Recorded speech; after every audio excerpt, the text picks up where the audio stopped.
Yeah. Ruin your name. Thank Awesome. you. I am so excited to have Joe Fier on the podcast today because he is a legend. I've been following him for so long. I mean, I think I bought everything. I even bought your shirts. Like, I'm such a huge fan. Thank you. If you guys have not subscribed to the Hustle and Flow Chart podcast, it has so much value. They have people like Alex Sharfin, Tim Dix, so many great people, and they go into so much detail about just strategies. And you guys definitely need to check that out.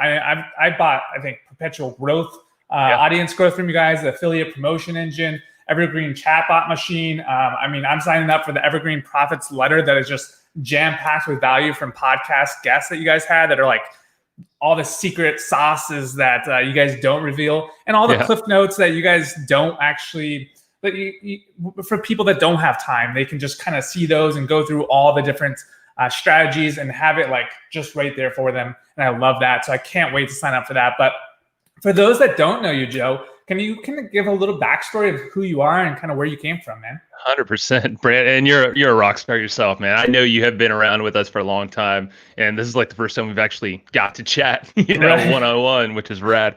I'm happy. So yeah, I'm based here in San Diego. I'm a co-host and business partner with Matt Wolf on the Hustle and Flowchart podcast, and Evergreen Profits is the name of our business. So, you mentioned the membership and those courses, that's all kind of under that umbrella, that membership. We've been at this for, I think, nearly 13, 14 years. And Matt and I have been partners for most of that time. We started out together playing around with blogs and AdSense and some affiliate offers back then. So I'm sure we'll get into some of our first, affiliate plays back in the day.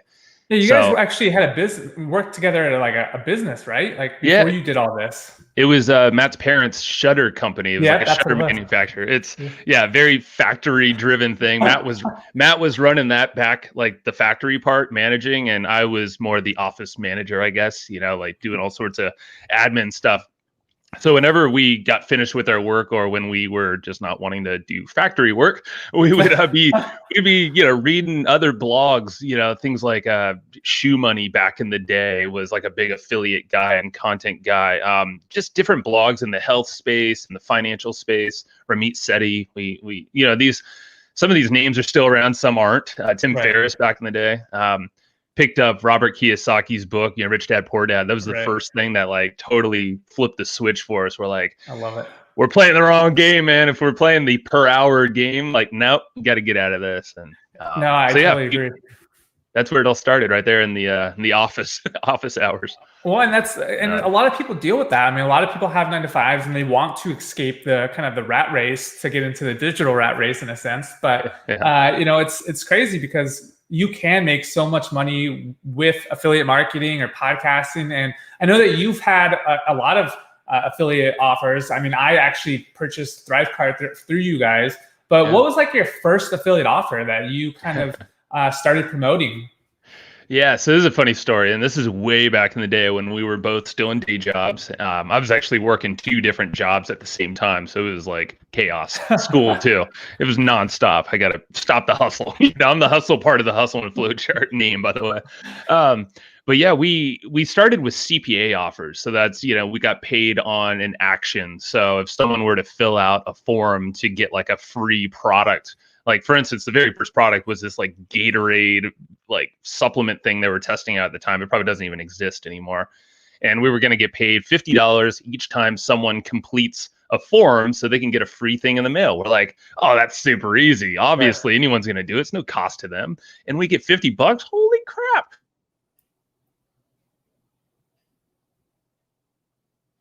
Quit our jobs. We first sale after a lot of stress and all that. I called my wife and from work at the time. I was like, holy crap, you won't even believe this. We made money off this thing, just like screwing around on the side. And she was like, oh my God, I'm so excited for you. And then it was like 5 minutes later, she's like, yeah, I did that. I bought your first affiliate product to like make you feel. And it was like a high, and it was like, brrr. She's like, it's because I love you. I'm like, yeah, that's nice, but so That was it was a letdown, but at the same time it wasn't, because it gave us the hope that we're like, oh, this thing does work. Okay, Right. so we will get paid. Like, it's not a scam. Like, if we help this company sell something, we do get a piece of the action. That's cool. So that was our very first like affiliate thing, product. But since then, we've totally gotten way more strategic in what we do. Yeah. Now it's marketing tools, things that are extremely relevant to an audience that we cultivated and have a relationship with, which that's what it's all built off of for us. It's give, and create this cool like environment where everything's kind of connected, and then from there, that's how we introduce affiliate offers now. But yeah, it's more software than anything. And ThriveCart, you mentioned, we've been promoting that for nearly 5 years. We're the very first people using it and promoting it. So yeah, I bought it probably like 2 years ago, and I recently came back because they've done so much changes. They've done so many things. It's so amazing now. I'm actually probably gonna upgrade it to, because I have the JV and the JV partnership and the affiliate one, but I know that now they have CNAME and all this other stuff. So I'm probably gonna pay you guys more affiliate commissions here coming in a bit. Worth it, man. It definitely is. It's amazing. Yeah. So, like, what are some common mistakes you think that people in the affiliate space kind of run into when they first start out, or just even veterans? I would say it's going after the sale just right from the go. And that's what we were doing from the beginning. That's what we thought. We just thought it would be easy. And we're like, okay, and especially a free trial type thing like that, or where it seems like there's no barrier on the customer side. It's all about the relationship. You got to do the legwork that doesn't feel like it's the long game. Like that's the thinking we had to switch from, Right. like quick win, quick money, which is like the thing we all want to break out of a day job, or maybe something we're stuck in, feeling, a little extra cash. I know a lot of people right now are looking for extra streams of income. Right. It can be quick, but at the same time, you got to be strategic in relationship, have an audience that's relevant, and you're actually solving a need. Because a lot of times, affiliate offers they kind of get a bad rap sometimes, affiliate marketers, because it's push. Yeah. And there's no listening, and then let's figure out how to pair up the best, thing that they need. And so I would say what we do differently, and what beginners and veterans can both probably learn from, is create a really good customer journey. Like we've been harping on this a lot. We have a lot of people on our podcast. George Bryant is I got to give him a shout out. He's probably the best at this customer journey thinking, and he's been on the show a couple times. And we're about to release actually the second episode. And it's that thinking of like, okay, meet people where they're at, but create a bond with them. So the more value you give, really that relationship's going to go better and better. It's going to thicken that bond.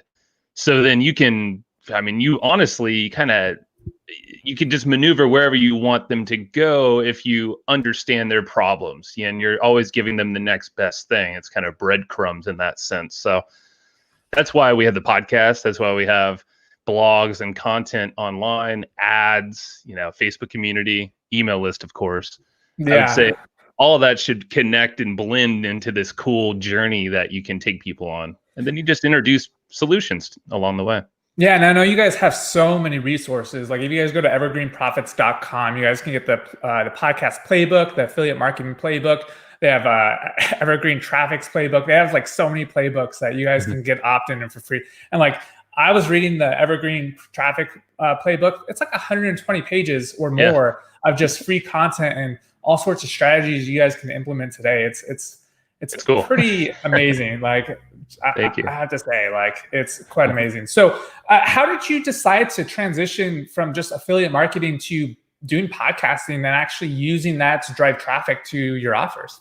Yeah, no. So this was a biggie, and this was like a big mental shift, a paradigm shift for us. Maybe 4 years ago is when we started the podcast. It's almost 4 years ago now. We're like 350 episodes recorded or somewhere. It's crazy. It's a lot of time we put into it, but it's passed so fast. And it came from us realizing we were holding back too much from other people that we wanted to educate and to share with. So these products that you mentioned you purchased are amazing. And I know so many people have done the same and actually gotten great results. We're like, but we want to give more. Like we want to get more people to actually experience this, because we know not everyone's going to fork up, $400, $500 for something because of whatever reason. That's okay. So that's why we had a newsletter actually back before doing the podcast. We still have a newsletter, but it's a different format. Before it was like unique content. It was about $100 a month. And every single month, Matt and I would create like 30 pages of unique strategies and stuff we're doing. And it was a lot of work and it wasn't scalable. Like it kind of, we topped out and we realized we just need to cultivate a bigger audience when we want to create more of a megaphone. So then we can attract all these people that are liking our personalities, our voice, and then also the content, the guests we bring on. Or we had a great network. We still do. We're like, what can we do with this? Well, we did podcasting back in the day. We dropped off because of like lack of systems and didn't really know what we were doing at the time. Yeah. So we started Hustle and Flowchart nearly 4 years ago, and we realized, and then we put the newsletter on pause, and we're like, you know what? Let's just give what we can here and cultivate an audience. We knew that would be an outlet for Matt and I to just talk more because we can't stop talking about like nerdy marketing things. Right. And we're like, you know what? If we bring people onto the podcast, they're our friends, but they're going to introduce us to more friends that will create. And a lot of these own products. So we're like, wait, we can become affiliates of these people if we network and we create great content and we actually use the products and make case studies and all the stuff we were doing before. Matt is probably the best that I know of creating like a really good case study, very compelling, that has this process. We have this process called KST method, where it's essentially, you're showing this amazing, valuable content, but in there's kind of like a missing link, and that missing link is get the product like Thrivecart or whatever other tool. But either way, there's immense value, but that's like a very strategic way you can create a blog post that's geared to sell an affiliate product. So we're like, okay, we're doing that really well. Why don't we just bring more people that are going to like content like that? And then, get them on an email list, create a Facebook group, get a community going around this. And really what that did is it created a brand for ourselves. It got us on stages. We were able to open our Rolodex is now fat. It's like, and we have all these systems that we've created over time. We did not perfect it, from day one at all. It was messy as hell. But and then we realized we're like, wait, hold on. Now we can really kind of expand the Rolodex of affiliate offers. Depending on what the needs of these people are and the guests we bring on. And now we have all these different, we have a variety. We probably have like 5 core affiliate offers that we're actually putting, but there's all these other ones that are kind of sprinkled throughout our content that will pay us, bits here and there, but they're all more or less passive. So it's the multiple streams of income was in our mind from way back in the day. And now, 4 years later, now it's finally like going, but it took a lot to get that machine turning, man. Yeah, and it does. And I love that you think about the long game versus a lot of people think about the short game. Like I'm an investor just like you are. And I own real estate and I do boring passive income, but I'm all about multiple streams and having streams within streams. So that's so cool. So like when you started the podcast and now that you have where it is now, do you make most of your money from podcasting and going to these affiliate offers? Or is it a lot of retargeting and running ads and all that stuff? Yeah. So I would say, 80% of our income right around there is affiliate revenue in general. So we'll start there. And the most of the money is made from the email list. So sending emails, very strategic ways of, it's always value-based emails, but then with some kind of solution in there or thing they can take a further step with, which is typically like, hey, here's a case study or a tool and something like that. So email is really where it's at. And we knew that from day one. Always create an email list and engage with that list, segment as much as possible. Yep. Now we're doing even crazier segmentation and like dynamic automations, which is it's very exciting because this is like the next evolution right now that we're working on. But in terms of just, actually remind me of I lost my train of thought on the last part. I was going to say something. The question really fast there, Brad. So you were talking about you make 80% from your income from affiliate marketing, and do you do most of it from retargeting, or is it you said email? So it was email. Yeah, and but the retargeting is a big point. So thanks for reminding me. The retargeting is kind of this. It's more of a reminder slash a branding play for us at this point. It definitely makes us sales, but that allows us. So when we say retargeting, we have Facebook ads, Google ads, starting to run Google, YouTube ads as well, some Twitter, Reddit. We've done that. We do ads. We kind of try to play in all the platforms at some level. I see you testing a lot. Oh, dude. Yeah, it's crazy. And now we're partnered up with a team that's going to expand that even further. So it's fun, man. But the retargeting it just helps us get our message out there and stay top of mind with people. We get these messages, and even from my family, they're like, I see you everywhere. I can't get rid of your videos. I'm like, well, stop liking them. Stop watching. It's because you keep engaging with them. But that's what's so cool is that creates fans and trust and this bond. And it goes back to the long game kind of thinking. Is podcast is definitely a long game. Retargeting can be. In the way that we do it, it kind of feels that way because it's just giving like, hey, here's a cool clip from the podcast that they did with, Jay Abraham or someone like that, and like, oh, wait, hold on. They know Jay, so maybe I should know them. And then that kind of takes them down the rabbit hole a little further. That's kind of our thinking around all this. I love that. I mean, you guys do so much. I mean, I've watched all your strategies that you guys have for traffic, going into Quora, doing answering questions that way. I've seen so much of your guys' content. It's insane. And if you guys haven't, you guys definitely need to subscribe to the Hustle and Flowchart podcast. It is amazing. Joe and Matt are just top-notch guys, so definitely check that out. So how did you get such amazing guests on your podcast? I know that you use the Dream 100, but you actually use it in a strategic way with emails. How does that work? Yeah, that's a great question. And this always kind of opens people's minds to a possibility that, wait, that's so simple, but yes. So we started off with the network before the podcast. I did a lot of agency work and networked a lot in person. Matt did as well. But I did a lot of one-on-one with, work with guru type folks. And then my name kind of got passed around to their friends. So, I created this kind of trust among those folks, the digital marketing space, kind of the self-help space and all that. So I carried that over into the podcast along with Matt's connections in more of the email marketing blogging world. That's where he focused his time in. So we started the podcast, and then on the back of the podcast, we're always making a relationship after the show as well, before, during, and after, of course.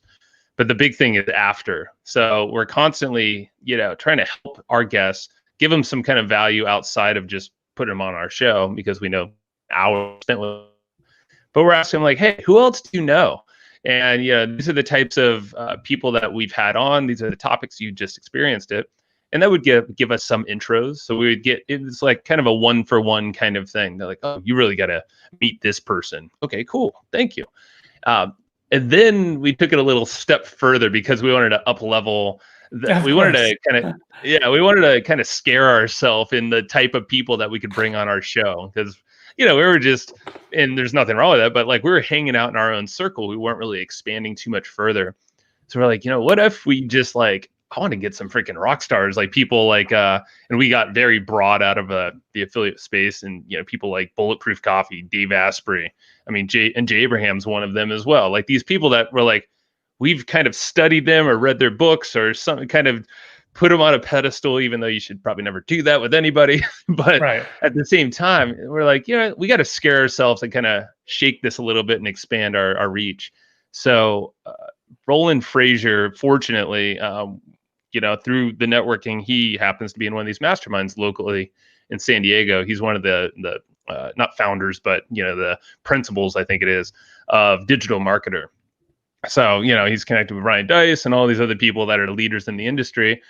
And it just so happens we got invited to a mastermind from a previous client of mine from almost 10 years ago, Bob Sterling. So and we're gonna have this meeting actually next week. We're having one for the first time in a long time, but Roland goes to these things typically. So I made sure to sit right in front of Roland in like almost every single meeting. And I just love to have, I was very curious about him. He has a brilliant mind, and we've created a great relationship with him. He asked us one day, what do you guys need? Like for your podcast, what are you looking for? We're like, we want to get some cool guests. Like we want to really up level our game. This is kind of a thing. We feel a little stuck right now. So he's like, make me a list of like 20 people and I'll see what I can do. He's like, think of the Dream 100 concept. It's from Chet Holmes. Right. And, put a little spin, send me that list and I'll see what I can do. Next day, he sent me literally like 20. I think I gave him like 30 or 40 names. He sent me intros to 20 people the next day. And I was like, whoa, holy moly. And please don't approach Roland. He will not do this. Like, he's a very busy man. I don't want to, have people assume he'll do this for everyone. He will not. But it was very fortunate. It was a good timing thing. That's so amazing. It is. But then I took it a step further, and this is how it can help everyone else, is I made that list in a Google Doc or a Google Sheet. Sheet, not a doc. So made that list, a little description on top that says what this list is. So I actually listed out 100 names. Matt and I worked together on this. And these names, like if you go to the list right now, we should actually update it because we've refined our show a little bit. But people like Elon Musk are on there, Bill Gates, like big names. Yeah, Oprah. I mean, all these names. But before that, they were names like Jay Abraham, Rich Schefren, and Dave Asprey, and all these other names that Roland helped me introduce to. People, introduce us to. Now, what I realize is when I plug that URL of the Google Sheet into a Gmail email, I use G Suite, and then most emails, they're using Gmail of some sort or some kind of Google Mail. If you do that, what it'll actually append is an attachment-like preview on the bottom of the very first email you send. So I noticed that because people started saying like, oh, I noticed it and they're like, hey, this is interesting. What's this Dream 100 thing? I would put it in the follow-ups after we have a podcast guest on. So then I realized, what if I just put that in my email signature? And now that's going out to every email I ever send to anyone, even my accountant or whoever, a friend. And what it still does is that initial email or that response I send to someone, it's going to put that little preview. So people get intrigued. They're like, what the heck is this Dream 100 thing? And they open it. And more often than not, it's about 2 or 3 times a week, we get an intro or at least someone saying, hey, I know a person that knows that person. You should contact. I mean, you did this too. Yeah, exactly. And that's what happens. Like people get this like open loop and they're like, oh, wow, this is interesting. This is different. Oh, I like Joe, or they've helped me out in some way. How can I help them? So it's a weird obligation thing. I think that happens too. Not like we're asking for it. And legit, like that it brings us, new people every single day without trying. Even from our accountant, she's even brought people to us that we never would have thought that she was connected to. That's so amazing. And everyone could do this. Like you could do it to get on podcast if you want. Like put your Dream 100 podcast that you like to, the host that you want to get connected to.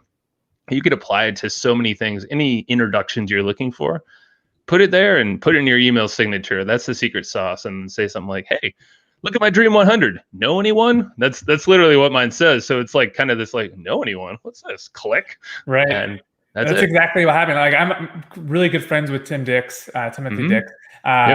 the executive for HostGator. And that's exactly who I was like, hey, he knows Nathan. You should probably talk to him because I know he was on your podcast. So that was like an easy connection for you. So, I mean, that's just amazing tactic that you guys can implement today. So you guys should definitely be doing that. If you have an affiliate marketing where you want to Dream 100, or if you have a podcast, definitely do that today. Like these are the strategies these guys just give for free on their podcast. So definitely check that out.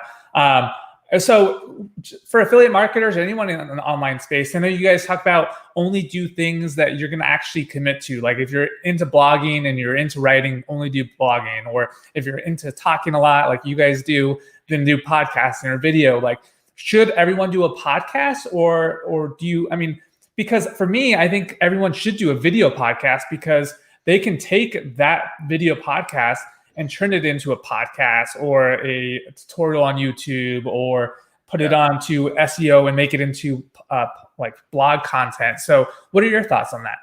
Yeah, no, it's a good question. It's a very good question because I think people think they need to do something because they hear the trends, podcasts are hot.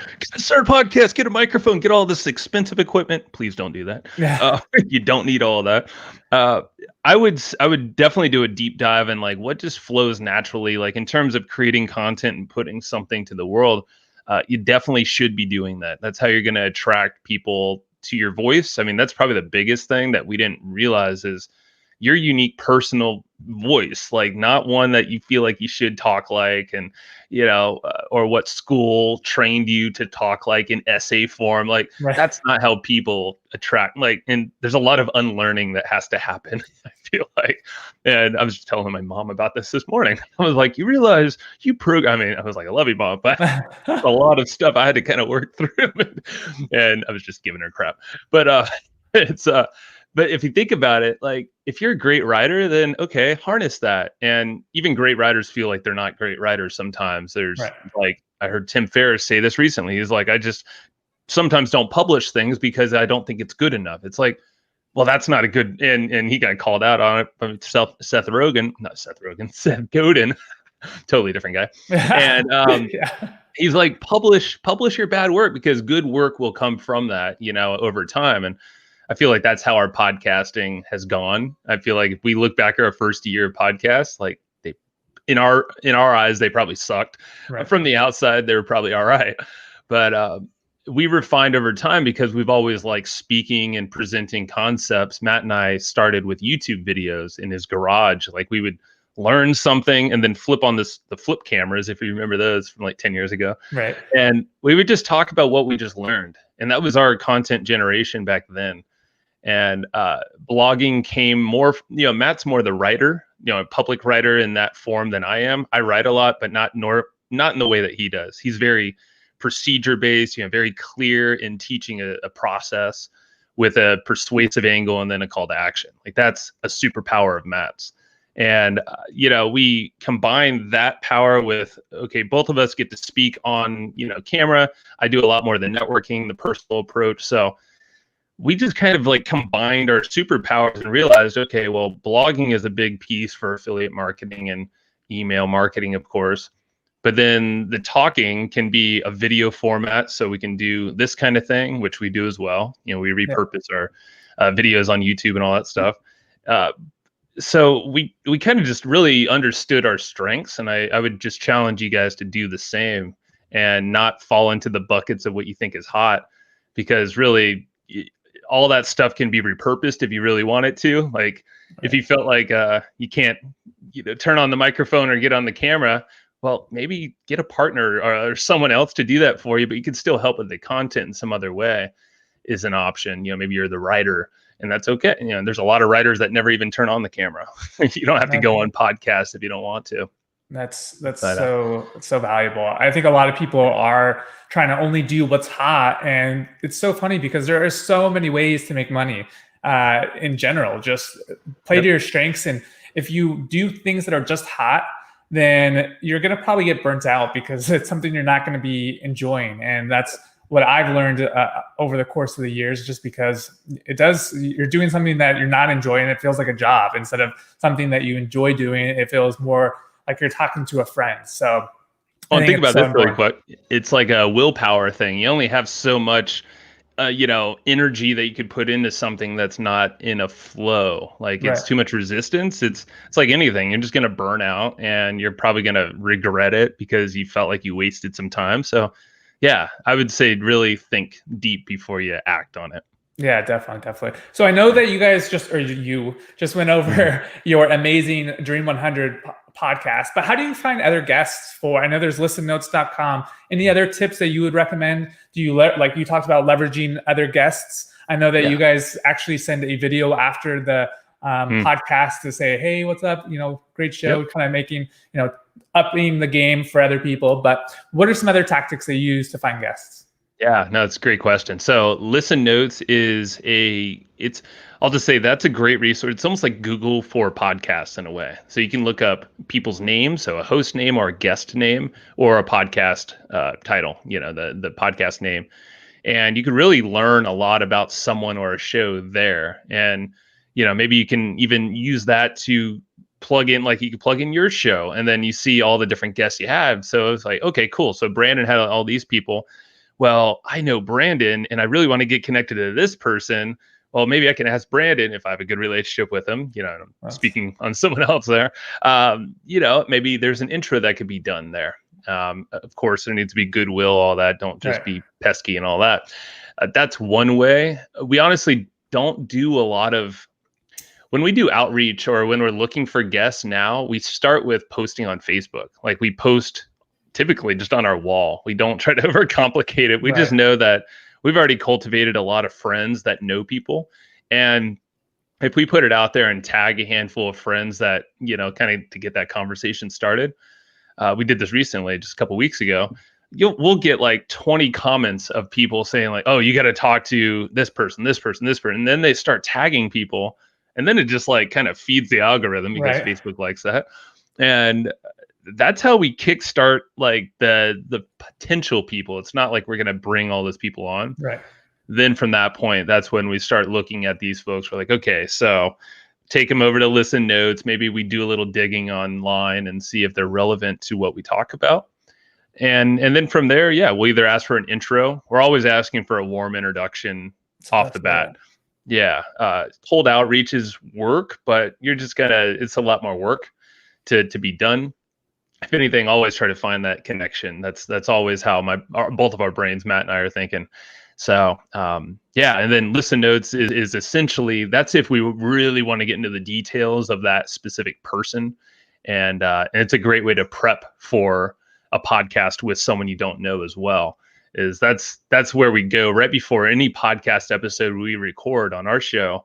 Is like the day before Matt and I do this research. We have a one sheet note page with the person's name, kind of the stuff that they want to talk about, their bio and all that. But then below, about 3/4 of the page are all these found talking points from other shows and just our interest around that topic.